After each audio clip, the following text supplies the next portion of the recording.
Hi, good evening. So this is Sachin और आपकी जो क्विक रिवीजन सीरीज चल रही है उसमें इस वीडियो में जो सब्जेक्ट लिया गया है बेसिक थर्मोडायनामिक्स, ये 4th वीडियो है। पहली 2 फ्लूइड मैकेनिक्स और फ्लूइड मशीन्स की थी, तीसरी हीट ट्रांसफर और चौथी थर्मोडायनामिक्स की है। तो इसमें स्टार्टिंग होती है, देखो मैं इसमें मान के चल रहा हूँ कि आपको बेसिक चीज़ें थर्मोडायनामिक्स की पता होंगी, है ना। लाइक सिस्टम क्या है, सराउंडिंग क्या है, बाउंड्री क्या है ना, path function, point function, properties, है ना, और zeroth law, temperature, first law energy conservation, और सेकंड लॉ के 2 स्टेटमेंट, है ना, Kelvin Planck statement, Clausius statement, their equality, है ना, वोलेशन ऑफ एक दूसरे को भी वोलेट करता है। ये सब ये मैं मान के चल रहा हूँ कि आपको पता है। मैं जस्ट कुछ एक जो फॉर्मूलेज हैं, है ना, जो याद रखने पड़ते हैं, उनको एक बार आपको गो थ्रू कर रहा हूँ सिंपली। तो पहला ये गिब्स फेज रूल है, वहाँ से स्टार्ट होता है। तो this is P + F = C + 2, है ना। सो P नंबर ऑफ फेजेस, जैसे सॉलिड, लिक्विड और गैस, जितने फेज हैं उतना, 2 फेज है तो P = 2। F degree of freedom, है ना, डिग्री ऑफ फ्रीडम, और नंबर ऑफ इंडिपेंडेंट वेरिएबल, जितने हमें इंडिपेंडेंट वेरिएबल चाहिए किसी को डिफाइन करने के लिए। C कंपोजिशन है, कंपोजिशन में जैसे कि ऑक्सीजन और नाइट्रोजन दोनों हैं तो C = 2 + 2। तो इसमें जनरली हमें डिग्री ऑफ फ्रीडम कैलकुलेट करने के लिए ये यूज़ होता है। ऐसे ही दूसरा है कि जब आप फ़ारेनहाइट में किसी टेम्परेचर को कन्वर्ट करना है सेल्सियस के, ये कभी कभी पूछ लेता है, तो एक क्विक फॉर्मूला अपने पास होना चाहिए। सो दिस इज जो सेल्सियस में है उसको 1.8 से मल्टीप्लाई करके 32 ऐड कर दो, है ना। ड्राइव कैसे करते हैं वो आप लोगों को पता होना चाहिए कि फ्रीजिंग पॉइंट और बॉइलिंग पॉइंट के टेम्परेचर डिफरेंस से कोई भी स्केल उससे हम इसको ये रिलेशन बना सकते हैं। So it's not a big deal. दूसरा कुछ एक प्रॉपर्टीज़ हैं जो कि न्यूमेरिकल में बार बार यूज़ होती हैं। एयर के लिए जनरली हमें पता होनी चाहिए, बाकी कोई और गैस दी है तो उसकी प्रॉपर्टी हमें दी जाती हैं, बट एयर का वो भी सॉरी एयर का वो भी अज्यूम करके चलते हैं कि हमें पता होनी चाहिए। तो like specific heat at constant pressure, specific heat at constant volume, and R the CP - CV is R, है ना, कैरेक्टरिस्टिक गैस कांस्टेंट। और एक आता है यूनिवर्सल गैस कांस्टेंट, वो नहीं है, ये कैरेक्टरिस्टिक है ना। कैरेक्टरिस्टिक मतलब ये एयर के लिए आर है ना। यूनिवर्सल सब के लिए सेम होता है। यूनिट है किलो जूल पर kg केल्विन। ध्यान रहे कभी कभी जूल में होगा तो उसको 1000 से वो एनीवे आपको पता होगा 1000 से मल्टीप्लाई कर सकते हैं। डेंसिटी एयर का 1.2 के आसपास आता है kg/m³। And this is the gamma specific heat ratios, specific heat ratio this is 1.4, ये 1.4 है। इसके बाद दूसरा आता है इसमें स्टडी फ्लो एनर्जी इक्वेशन। तो ध्यान रही ये स्टडी फ्लो के लिए है, तो उस केस में ये अप्लाई करते हैं, है ना। और एक चीज़ पूरी थर्मोडायनामिक्स में बार बार आएगी कि जब भी आप किसी क्लोज सिस्टम में एनर्जी की बात कर रहे हो तो वहाँ पे इंटरनल एनर्जी यूज़ करते हैं, U, है ना, U। बट जब आप फ्लोइंग सिस्टम की बात कर रहे हो, जैसे ये स्टडी फ्लो, तो फ्लो है ना, तो जब भी फ्लो आता है तो वहाँ पे हम एंथैल्पी यूज़ करते हैं।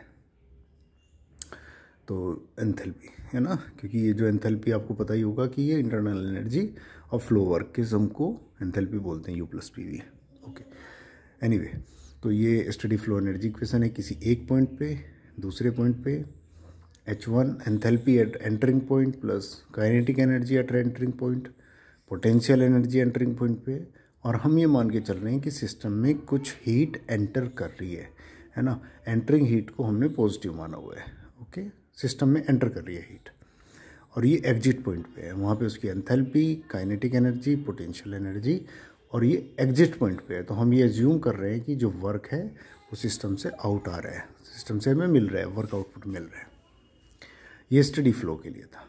अगर स्टडी अनस्टडी स्टेट है ना, अनस्टडी स्टेट मतलब टाइम के साथ चेंज हो रहा है, तो उसके लिए अलग अलग तरीके से लोग करते हैं। मुझे ये तरीका सबसे आसान लगता है कि पहले मास कंजर्वेशन कर लो, है ना, कि उस सिस्टम में फाइनल मास कितना है और इनिशियल मास कितना है, उस दोनों का डिफरेंस लेके उसके सिस्टम में जो चेंज हुआ वो आप कैलकुलेट कर सकते हो, है ना।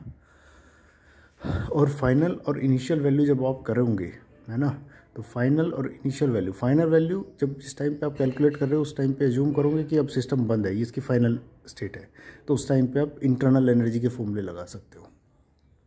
इसमें भी इनिशियल स्टेज में जो एनर्जी इनिशियली थी तो उसमें भी आप क्लोज सिस्टम मान के इसको इंटरनल एनर्जी का फॉर्मूला यूज़ कर सकते हो। ऐसे ही एनर्जी कंजर्वेशन में तो जो एनर्जी सिस्टम का चेंज होगा वो है final energy minus initial energy. देखो ये लिखा भी है मैंने कि ये फाइनल एक मोमेंट पे है, या तो फाइनल मोमेंट पे या तो इनिशियल मोमेंट पे, तो वो एक फिक्स मोमेंट है, तो उसके लिए आप इंटरनल एनर्जी के फॉर्मूले लगा सकते हो। जनरली आइडियल गैस के लिए CV डेल्टा T होता है। और ये है energy entering into the system minus energy living the system, है ना।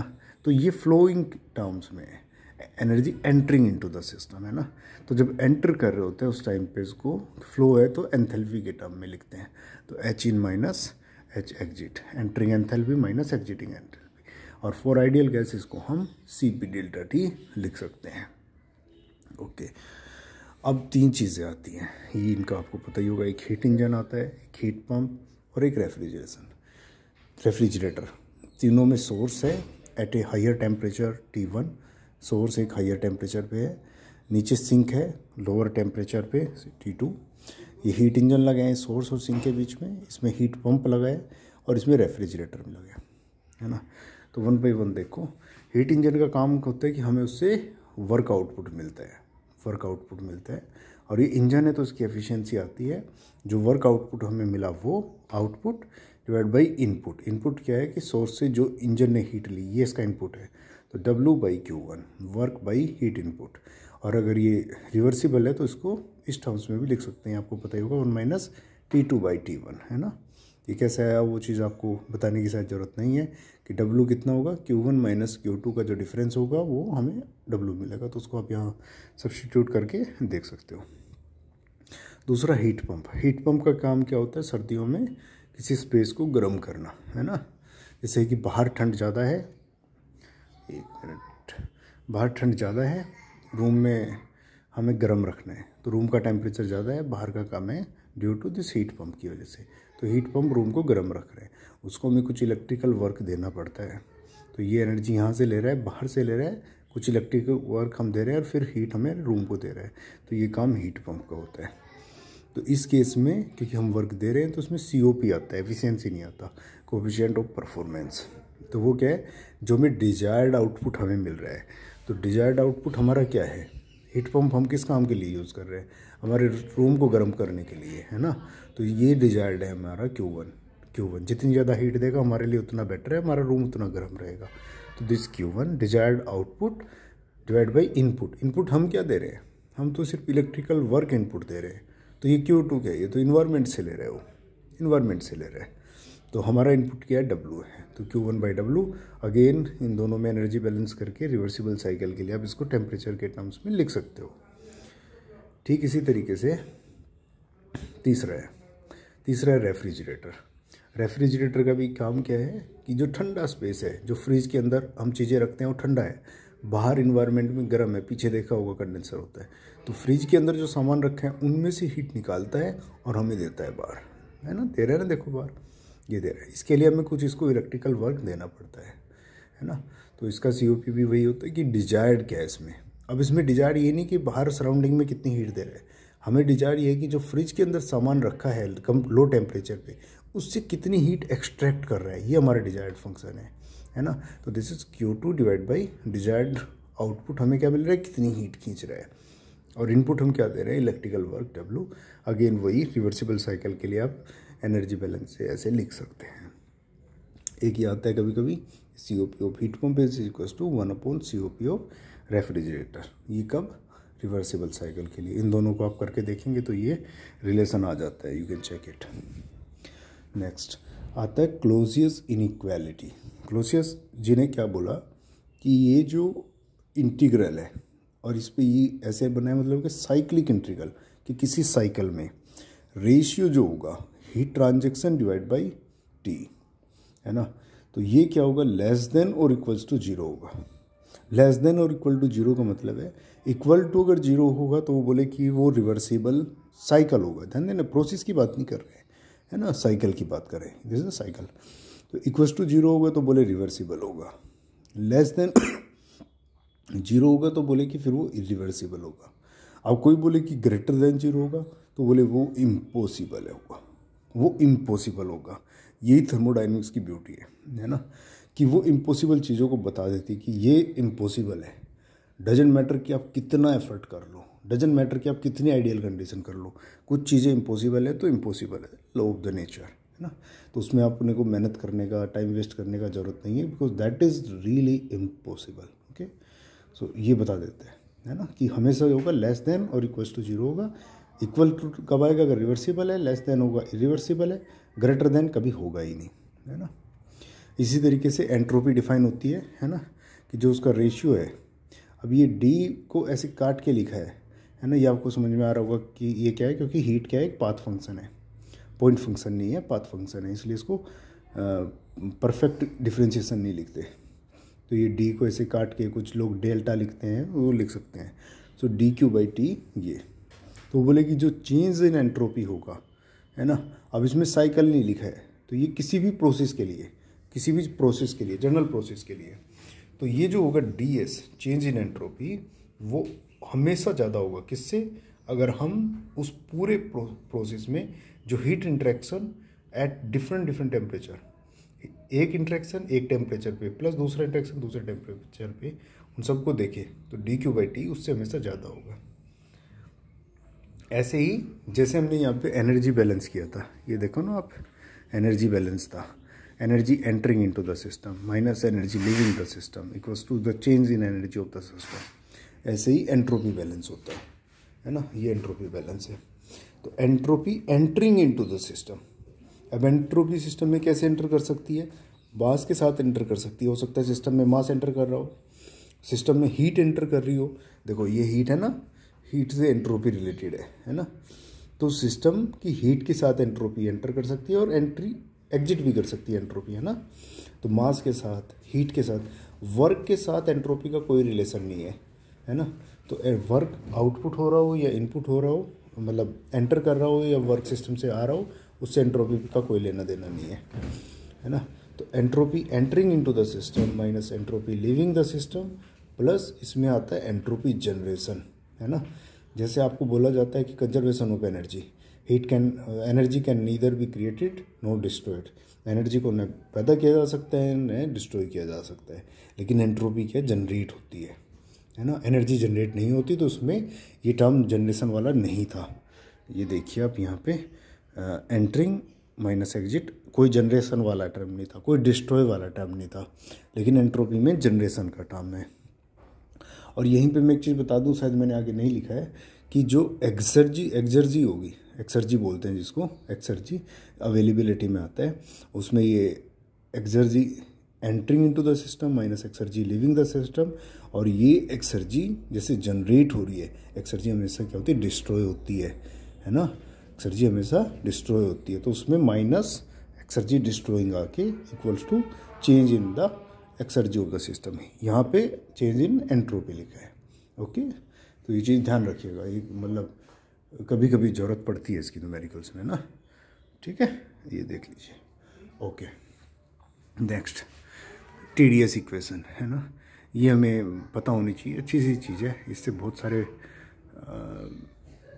ये फॉर्मूले हैं वैसे तो 3, है ना, लेकिन अगर आप ये कैसे ड्राइव करें यहाँ से चेक कर सकते हो। तो ये TDS इक्वेशन आपको पता होनी चाहिए। बेसिकली मेरे को तो ज़्यादा काम ये इसलिए आई क्योंकि ये सिंपल फॉर्म है TDS इक्वेशन की, है ना। तो जब आपको ये इक्वेशन पता होती है तो बाद की जो इक्वेशन आती है थोड़ी सी कॉम्प्लेक्स फॉर्म में, वो भी आप इजीली पता कर सकते हो, है ना, थोड़ा आइडिया रहता है आपको। तो जैसे ये DS है ना, आपको पता है कैसे करते हैं, T से डिवाइड कर देते हैं, फिर आइडियल गैस के लिए हम ये लिख रहे हैं, आइडियल गैस के लिए। तो आइडियल गैस की जो इक्वेशन होती है ना, PV = MRT, तो उसका यूज़ करके यूनिट मास के लिए है ये। अच्छा, ये S जो है देखने में कैपिटल लग रहा होगा, बट ये S है, स्मॉल s है, क्योंकि ये पर यूनिट मास के लिए है है ना। पता कैसे चलेगा, अगर ये यूनिट मास के लिए ना होता तो यहाँ पे मास से भी मल्टीप्लाई होता, यहाँ पे m आता mcp, यहाँ पे mcv, m नहीं है तो ये स्मॉल s है ना। इस चीज़ का ध्यान रखना, इसमें यूनिट की बहुत गड़बड़ होती है। तो ये चेंज इन एंट्रोपी आता है, ये 3 टर्म्स में लिखी हुई है। अगर आपको वॉल्यूम और प्रेशर का चेंज दिया है तो आप ये इक्वेशन यूज़ कर सकते हैं, अगर टेम्परेचर वॉल्यूम का रिलेशन दिया तो ये यूज़ कर सकते हैं, टेम्परेचर प्रेशर दिया तो ये यूज़ कर सकते हैं। तो ये तीनों इक्वेशन सिंपली यहीं से ड्राइव हो जाती हैं। डी यू को आप लिखो सी वी डी टी और डी एच को लिखो सी पी डी टी, तो उनमें से टी से डिवाइड होके उसको इंटीग्रेट करके ये आ जाता है, आपको ने किया ही होगा। बाकी ये तीनों इक्वेशन ये मतलब इम्पोर्टेंट है, इन पे क्वेश्चन आते हैं डायरेक्टली, तो ये आपको याद होनी चाहिए। एटलीस्ट ये एक, कम से कम ये 1 और 2, ये 2 तो याद होनी चाहिए, है ना, 2 याद होनी चाहिए। 2 नहीं, ये लास्ट की 2 याद होनी चाहिए आपको ज़रूरी। तीसरी फिर इससे आप बना भी सकते हो, वैसे तो आप तीनों ही बना सकते हो, कोई बड़ी बात नहीं है। ओके, तो एक दूसरी चीज़ आती है कि टीएस का जो डायग्राम होता है, टीएस कर्व, उसमें अगर हम एक कांस्टेंट प्रेशर लाइन खींचे और एक कांस्टेंट वॉल्यूम लाइन खींचे तो उसमें स्लोप किसका ज़्यादा होता है। ये जब आप वो पढ़ते हैं ना साइकिल, सोट्रो साइकिल, डीजल साइकिल, वहाँ पे बड़ा काम आता है। तो जो कांस्टेंट प्रेशर की लाइन होगी उसका स्लोप कम होगा, जो कांस्टेंट वॉल्यूम की लाइन होगी उसका स्लोप ज़्यादा होगा। ये वहाँ पे साइकिल बनाने में काम आता है। लेकिन ये आपको पता कैसे चलेगा, यहाँ से आप देख सकते हो कि जिसका जो ये जो वैल्यू आती है D T by d S, D T by d S actually क्या है, इसका स्लोप होगा। टी एस प्लेन पे जो भी लाइन होगी कर्व होगा उसका स्लोप। तो d T by d S at constant pressure करें तो वो टी बाई सी पी आता है। I am sorry. और d T by d S at constant volume करें तो वो टी बाई सी वी आता है ना। ये आप ड्राइव करके देख सकते हो, कोई बड़ी बात नहीं है इसमें। अब इसमें आप देखिए कि सी पी और सी वी में बड़ा कौन होता है, सी पी, है ना, क्योंकि C P minus C V R होता है तो सी पी बड़ा होता है ना। सी पी बड़ा है, सी वी छोटा है। अब जिसका डिनोमिनेटर छोटा है उसकी पूरी वैल्यू क्या होगी, ज़्यादा होगी। तो यानी कि कांस्टेंट वॉल्यूम की जो लाइन होगी टी एस प्लेन में उसका स्लोप ज़्यादा होगा। तो ये कांस्टेंट वॉल्यूम की लाइन, इसका स्लोप ज़्यादा है, ये आप याद रख सकते हो, ये बड़े काम की चीज़ है। ओके, नेक्स्ट आता है इसमें अवेलेबिलिटी। अवेलेबिलिटी 2 सिस्टम में देखी जाती है, एक अगर क्लोज सिस्टम है उसमें और एक ओपन सिस्टम है उसमें। तो इसके लिए हम डिफाइन करते हैं एक अवेलेबिलिटी फंक्शन, जिसको मैंने फाई से लिखा है यहाँ पे, ये फाई। तो फॉर क्लोज सिस्टम, देखो क्लोज जब बताया था ना एक बार पहले भी कि क्लोज सिस्टम होगा तो इंटरनल एनर्जी लिखते हैं यू, और फ्लोइंग सिस्टम होगा ओपन सिस्टम, मतलब कि उसमें फ्लो हो रहा है तो उसमें क्या लिखते हैं, एंथैल्पी लिखते हैं एच। ओके, और याद रखने के लिए ऐसे भी देख सकते हो कि एंथैल्पी एच क्या होता है, यू प्लस पी वी। तो ये यू और पी वी वाला टर्म जो है कंबाइंड होके एच बन गया। टी नोट एस तो उसमें है ही। टी नोट इसमें क्या होता है, डेड स्टेट में मतलब जो सराउंडिंग का टेम्परेचर होगा वो। ओके, तो ये अवेलेबिलिटी फंक्शन है क्लोज सिस्टम के लिए। तो जैसे U minus T naught into S entropy plus P naught into V. ये टी नोट पी नोट ये जो ये जो वैल्यूज़ हैं डेड स्टेट में है ना, मतलब कि सराउंडिंग स्टेट, आपको पता होगा एनीवे डेड स्टेट क्या होता है। तो ये आ गया। तो मैक्सिमम यूजफुल वर्क जो आएगा वो कितना होगा, तो इनिशियल अवेलेबिलिटी जितनी थी, है ना, माइनस फाइनल अवेलेबिलिटी जितनी है, कितनी अवेलेबल एनर्जी पहले थी, बाद में कितनी अवेलेबल है, तो जो डिफरेंस है उसका उतना हम मैक्सिमम यूजफुल वर्क उसमें से एक्सट्रैक्ट कर सकते हैं। तो मैक्सिमम यूजफुल वर्क कितना आ जाएगा, φ1 माइनस φ2। तो वो करेंगे तो ये अलग अलग टर्म माइनस हो जाएगा, u1 minus u2 minus T note common है, s1 minus s2 plus P note v1 minus v2। ऐसे ही आप ओपन सिस्टम के लिए भी देख सकते हो, h1 minus s2 minus T note s1 minus s2। s1 s2 h1 h2 ये पहले और दूसरे पॉइंट पे एंथैल्पी और एंट्रोपी है। नेक्स्ट आता है कंसेप्ट इसमें इरिवर्सिबिलिटी का। तो इरिवर्सिबिलिटी कहती है कि कुछ एक maximum useful work, maximum work जो आप ऑब्टेन कर सकते हो वो एक वैल्यू है उसकी, मान लो 100 यूनिट, और एक्चुअल में आप जो कर पा रहे हो, एक्चुअल वर्क जो आप किसी सिस्टम से ले पा रहे हो वो है 80 यूनिट। तो 100 माइनस 80 20, तो वो 20 यूनिट कहाँ गया, है ना, वो तो मैक्सिमम पॉसिबल 100 था, आप ले पा रहे हो 80, तो 20 यूनिट कहाँ गया। तो ये बताता है 20 यूनिट उसमें इरिवर्सिबिलिटी में चला गया। इरिवर्सिबिलिटी इसका एक रीजन फ्रिक्शन भी है ना, समझने के लिए समझ सकते हो। मान लो कि 20 यूनिट फ्रिक्शन में चला गया, है ना, ये चीज़ आती है। अच्छा, इसकी एक इम्पोर्टेंट सी इक्वेशन आती है इरिवर्सिबिलिटी का, एक तो ये वैल्यू है और ये आता है T naught into delta S of universe. तो वो जो वर्क इरिवर्सिबिलिटी है उसकी वजह से यूनिवर्स की कुछ एंट्रोपी बढ़ती है ना, और ये एक रिलेशन आता है T naught into delta S. और ये डेल्टा एस क्या है, एंट्रोपी चेंज। अब एंट्रोपी चेंज किसका होगा, या तो सिस्टम का या सराउंडिंग का, है ना। सिस्टम का अगर बढ़ेगा तो सराउंडिंग का घटेगा, है ना। लेकिन एंट्रोपी में ऐसा नहीं होता, क्योंकि एंट्रोपी क्या जनरेट भी होती है ना। ऐसा हो सकता है कि एंट्रोपी जनरेट हो रही हो। तो इसको गाय स्टोडला जी थे एक, उन्होंने एक थ्योरम दी, गाय स्टोडलाज थ्योरम। उसमें वो बताते हैं कि जो इरिवर्सिबिलिटी है का रेट ऑफ इरिवर्सिबिलिटी जनरेशन वो कितना होगा, T naught into rate of entropy generation, rate of entropy generation. ये तो ये एंट्रोपी जनरेशन क्या है, ये डेल्टा एस यूनिवर्स, यूनिवर्स का जो एंट्रोपी चेंज होगा। यूनिवर्स क्या है, सिस्टम प्लस सराउंडिंग को यूनिवर्स बोलते हैं। तो यानी कि delta S system plus delta S surrounding, वो जो होगा एनर्जी का अगर आप देखोगे delta E system plus delta E surrounding zero आएगा, क्योंकि एनर्जी जनरेट नहीं होती, डिस्ट्रॉय नहीं होती, लेकिन एंट्रोपी जनरेट होती है। तो delta S system plus delta S surrounding, जिसको हम डेल्टा एस यूनिवर्स बोलते हैं, वो आता है एस जनरेशन के। तो ये डायरेक्ट यूज़ भी कर सकते हैं हम। सॉरी। अच्छा, ये दो फंक्शन है ना, कभी आते तो ज़्यादा है नहीं, लेकिन पता होना चाहिए कि ये गिब्स फंक्शन है, इसको लिखते हैं, ये ओपन फ्लो ओपन सिस्टम के लिए है। देखो ओपन जब भी आएगा वहाँ एंथैल्पी आता है H माइनस टी एस, और एक हेल्महोल्ट्ज़ फंक्शन F से डिनोट करते हैं, है ना। H है बट H से डिनोट नहीं करते, क्योंकि H पहले से हमारे यहाँ एंथैल्पी में यूज़ होता है, तो उसको डिनोट करते हैं F से। तो ये आता है U minus T S. You क्या है, उसकी इंटरनल एनर्जी, और ये क्लोज सिस्टम के लिए होता है। अब आप बात करते हैं स्टीम वगैरह में, जब हम आते हैं प्योर सब्सटेंस की, तो उसमें एक आता है dryness friction, dryness fraction x से डिनोट करते हैं। वो क्या होता है, मास ऑफ वाटर वेपर। देखो ऐसे होता है उसमें, है ना, जैसे कि ये सॉलिड से यहाँ पे कन्वर्ट हुआ लिक्विड, ये पूरा लिक्विड है यहाँ पे, इस पॉइंट पे थोड़ा पास से दिखाता हूँ, ये पूरा लिक्विड है ना। ये लिक्विड से वेपर में कन्वर्ट हो रहा है, और इसके बाद ये यहाँ पे पूरा वेपर में कन्वर्ट हो गया, इसके बाद ये सुपर हीटेड वेपर है। तो इस पॉइंट पे कुछ लिक्विड होगा और कुछ वेपर होगा, तो कितना फ्रैक्शन वेपर में है उसको ड्राइनेस फ्रैक्शन बोलते हैं। तो dryness fraction is mass of water vapour divide by total mass. Total कितना है, वेपर प्लस लिक्विड, है ना। इसका यूज़ क्या है कि कोई भी प्रॉपर्टी, यहाँ मैंने एंथैल्पी का फॉर्मूला लिखा है, आप स्पेसिफिक वॉल्यूम, एंट्रोपी, है ना, ये सब भी इससे कैलकुलेट कर सकते हो। तो जैसे H किसी पॉइंट पे निकालना है, मान लो कि इस पॉइंट पे X पे, तो वो कितना होगा HF क्या है, इस पॉइंट पे जहाँ से ये पूरा लिक्विड में है F, और G क्या है, जहाँ पे पूरा वेपर में कन्वर्ट हो गया गैस में। H क्या है, किसी बीच के पॉइंट पे, तो किसी बीच के पॉइंट पे H कितना होगा, HF plus X times HFG क्या है, यहाँ की और यहाँ की एंथैल्पी का डिफरेंस, HG माइनस HF को बोलते हैं HFG। तो ये टर्म जो है, इसका कुछ फ्रैक्शन ऐड कर दिया इसमें, ये मैथमेटिकली भी देख के सिंपल लग रहा है, आप कर सकते हैं। अच्छा, अगर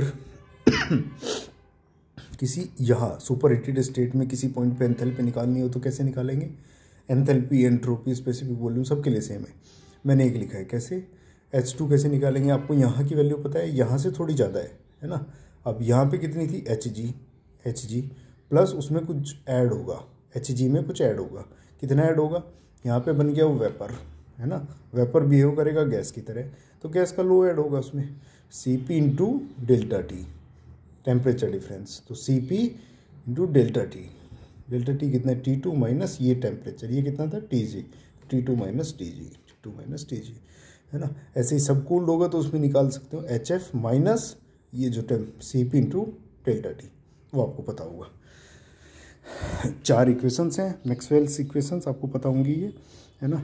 यूज़ क्यों करते हैं वो भी आपको पता होना चाहिए, क्योंकि कुछ प्रॉपर्टी ऐसी हम डायरेक्टली मेजर कर सकते हैं, जैसे प्रेशर, टेम्परेचर, बट कुछ प्रॉपर्टीज हम मेजर नहीं कर सकते, लाइक एंट्रोपी को हम डायरेक्ट मेजर नहीं कर सकते, है ना। तो जो जिन प्रॉपर्टीज़ को हम डायरेक्टली मेजर नहीं कर सकते, तो ये कुछ एक रिलेशंस हैं, जैसे इसमें वॉल्यूम, टेम्परेचर और प्रेशर तीनों प्रॉपर्टी में मेजरेबल है ना। तो इनको मेजरेबल प्रॉपर्टी की हेल्प से हम एंट्रोपी कैलकुलेट कर सकते हैं, क्योंकि एंट्रोपी को मेजर नहीं कर सकते, है ना, तो उसमें यूज़ आते हैं।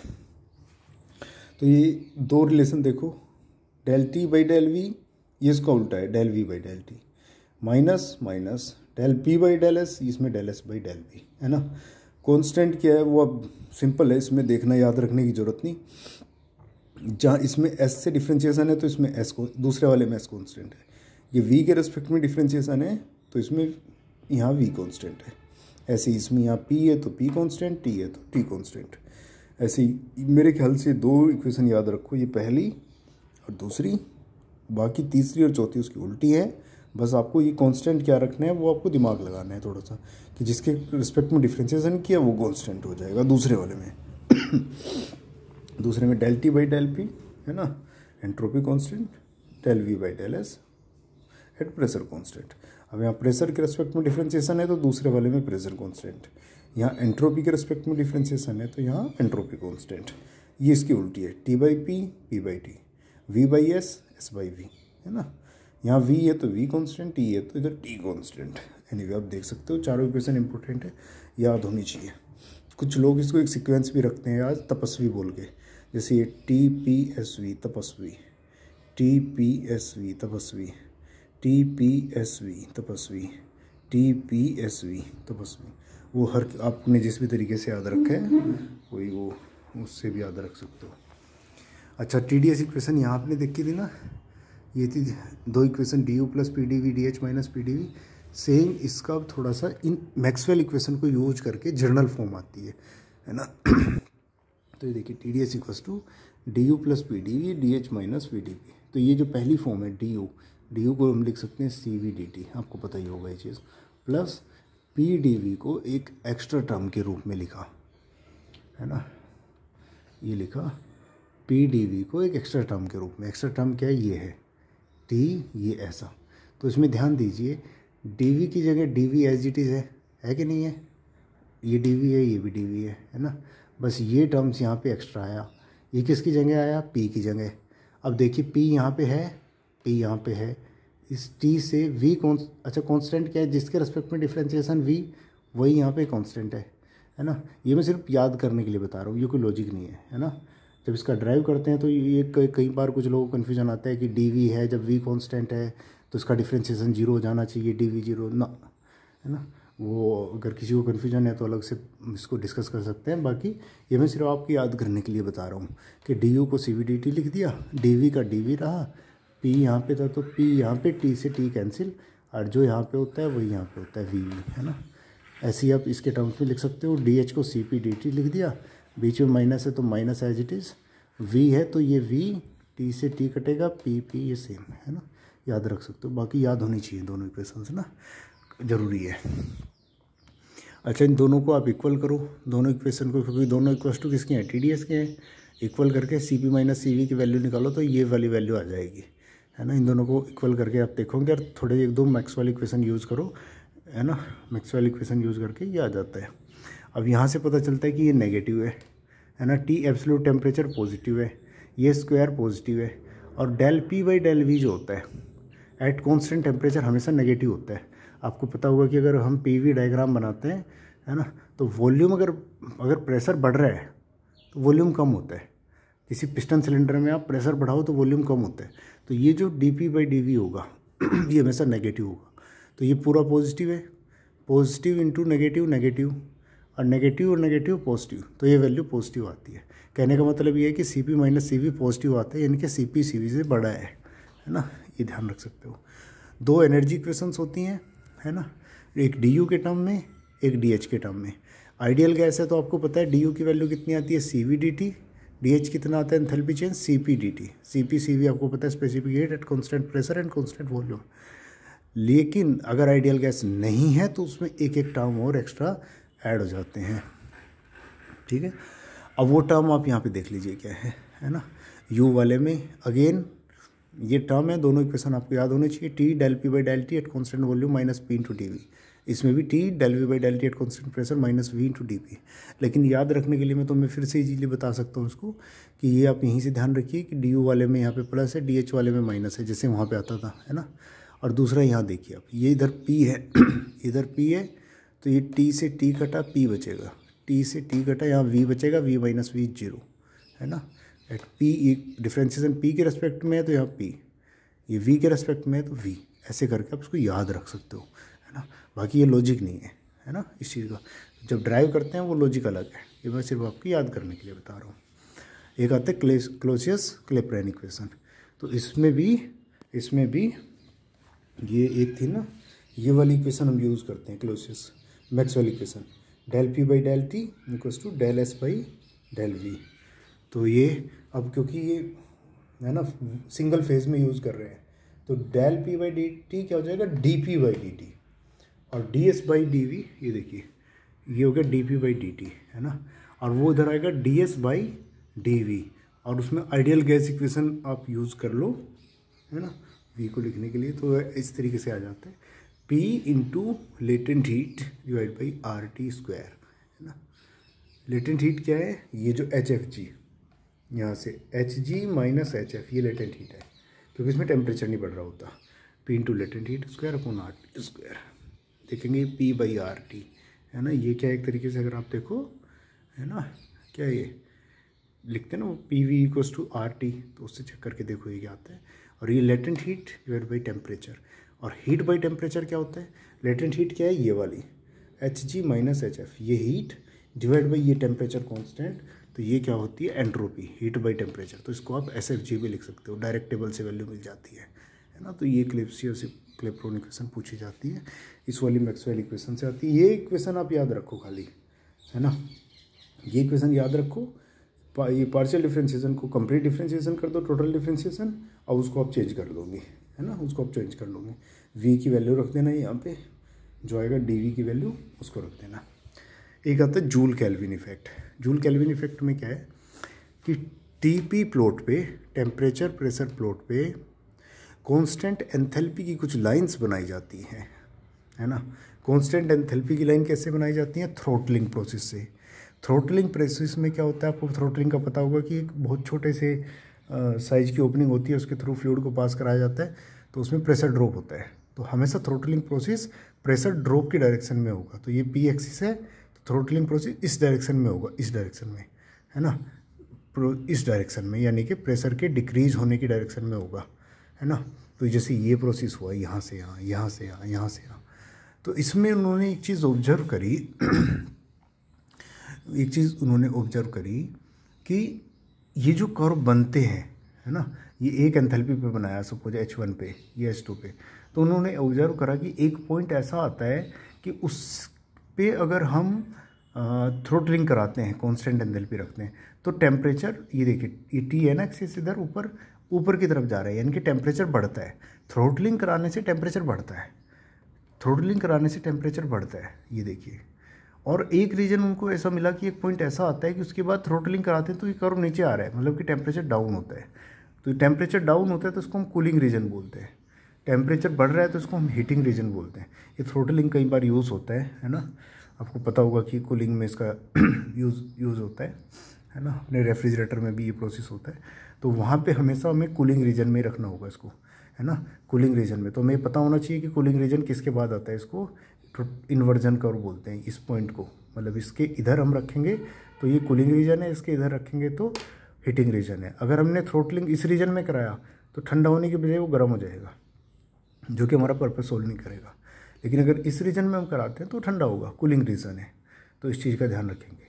और इसका जो स्लोप है उसको हम म्यू से डिनोट करते हैं, और इसमें स्लोप क्या है, नेगेटिव है। ये देखिए ऐसा स्लोप है, इस डायरेक्शन में नेगेटिव स्लोप होता है, इस डायरेक्शन में पॉजिटिव स्लोप होता है। तो इधर स्लोप पॉजिटिव है, तो इधर इसको म्यू को पॉजिटिव बोलते हैं, म्यू पॉजिटिव म्यू नेगेटिव। और इसकी जो वैल्यू आती है वो कितनी है, म्यू क्या है, स्लोप को किससे लिखेंगे, del T by del P से, लेकिन कब, एट कांस्टेंट एंथैल्पी कर्व, तो एच कांस्टेंट है। और इसकी वैल्यू कितनी आती है वो आप अपने मैक्सवेल इक्वेशन लगाइए, तो ये आता है 1/Cp T del V by del T at P minus V. Ideal gas के लिए क्या होगा, अगेन आप देख सकते हो ये टी से टी गया, बचेगा वी माइनस वी 0, तो इसकी वैल्यू क्या होती है 0। जीरो स्लोप का मतलब हॉरिजॉन्टल लाइन है, हॉरिजॉन्टल लाइन मतलब कि ये जो कर्व है आइडियल गैस के लिए ये ऐसा ना बन के सीधा ऐसा बनेगा, ऐसा, यानी कि ना कूलिंग होगी ना हीटिंग होगी। तो इसलिए जहाँ पे आइडियल गैस यूज़ करते हैं हम, वहाँ पे थ्रोटलिंग प्रोसेस को कूलिंग के लिए यूज़ नहीं किया जाता, जहाँ पे एयर यूज़ करते हैं, है ना। ये चीज़ ध्यान रखिएगा, ये पावर प्लांट में आपके काम भी आता है ना। ठीक है, ओके। सो आपको एक बार इसको पूरा देखना चाहो देख लो। मेरे ख्याल से इतना ही है, बाकी छोटी मोटी चीज़ें आप अपने तरफ से ऐड करना चाहो ऐड कर सकते हो। नहीं है, एक बार पूरा देख लीजिए, आपको स्क्रीनशॉट लेना होगा ले सकते हो। एक मिनट, ठीक है, इसको भी देख लो। Okay, so that's all from my side, all the best, thank you so much.